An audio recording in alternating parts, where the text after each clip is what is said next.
ये सनातन का भी अमृत काल है और अमृत स्नान में ऐसा संयोग बनता है इस महाप्रयाग कुंभ क्षेत्र में दैवी शक्तियों का, वो घनीभूत होकर के अपने आशीषों से हमें आनंदित, आप्लावित, अनुग्रहित, उपकृत करती हैं।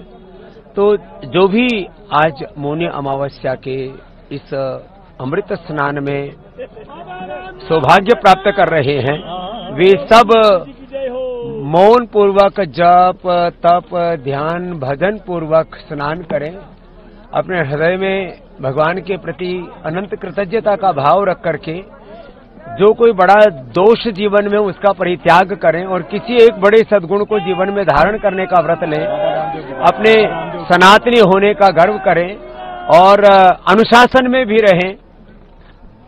कुछ ऐसी जब भीड़ बड़ी होती है तब उस समय यह भी हमें ध्यान रखना होता है कि हमारी किसी भी चेष्टा से कोई भी दुर्घटना ना हो। इसके लिए सब लोग ध्यान देंगे तो सारा अनुष्ठान पूरी निर्बाध गति से, निर्विघ्न रूप से संपन्न होगा। महाराज जी, कोई संदेश भी देना चाहेंगे लोगों को आज के दिन से?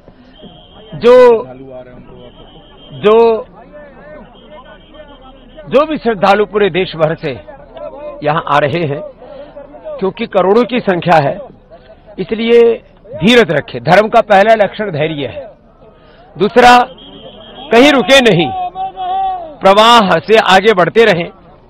संगम का सबको लोभ है कि हम संगम पर जाकर के स्नान करें, तो जो संगम पर न पहुंच पाए तो संगम के स्पर्श से ही चारों ओर स्पर्शित होकर के जल प्रवाहमान है। इसलिए जहां भी जिसको जल प्रवाह दिख रहा है वो जल अमृत जल ही है। उसको त्रिवेणी के संसर्ग से, संपर्क से उसको अमृतत्व उपलब्ध है।